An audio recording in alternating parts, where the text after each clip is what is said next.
জয় গুরু বন্ধুরা, আমার চ্যানেলে বিউটিস কিচেনে আপনাদের সবাইকে স্বাগত। আজকে আমি আপনাদের রান্না করে দেখাবো ফ্যাসা মাছ, আরেকটা নামের আছে চোখ ঢালা মাছ। তো এখানে দেখুন, টাটকা একদম মাছটা সকালে এসেছিলো আমাদের বাড়ির সামনে রাস্তায়। তো আমি রেখেছি মাছটাকে, নিয়ে কেটে বেছে ধুয়ে সুন্দর করে রেখেছি জল ঝারিয়ে। এবার আমি এটাকে লবণ হলুদে মাখাবো। আমি দিয়ে দেবো হলুদ,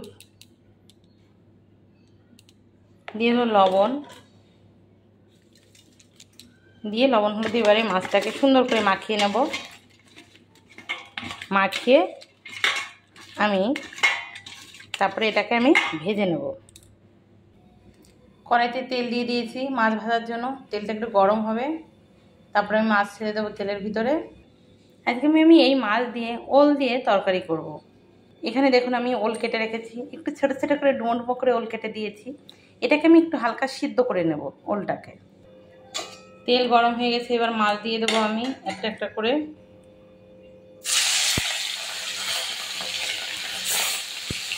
এভাবে আমি সব মাছগুলো দিয়ে ভেজে নেব।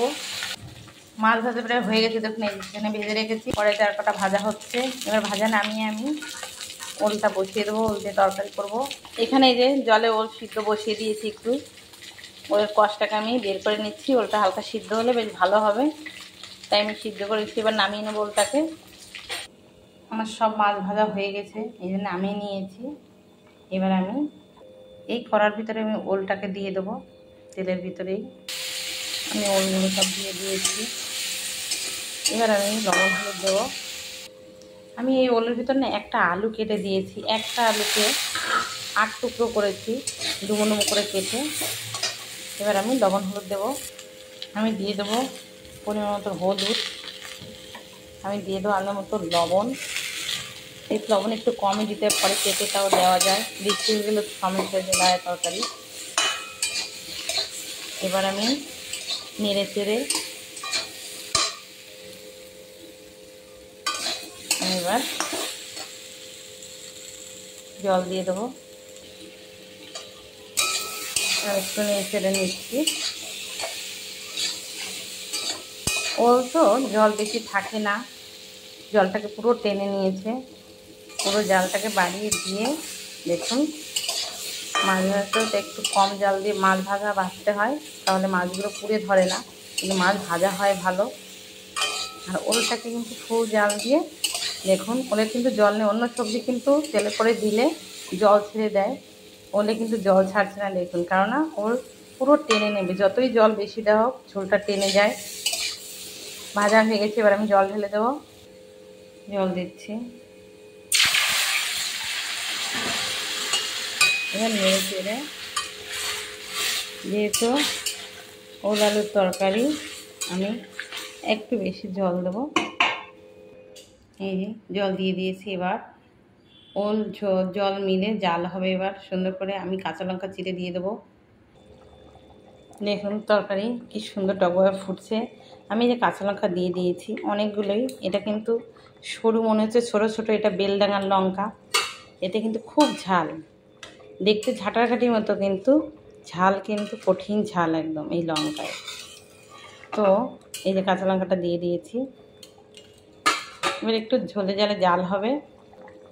এবার তরকারি আমি ফোড়ন দেব। আমি যে গামলায় মাছ রেখেছি, এই মাছের ভিতরে আমি তরকারি ঢেলে দেবো।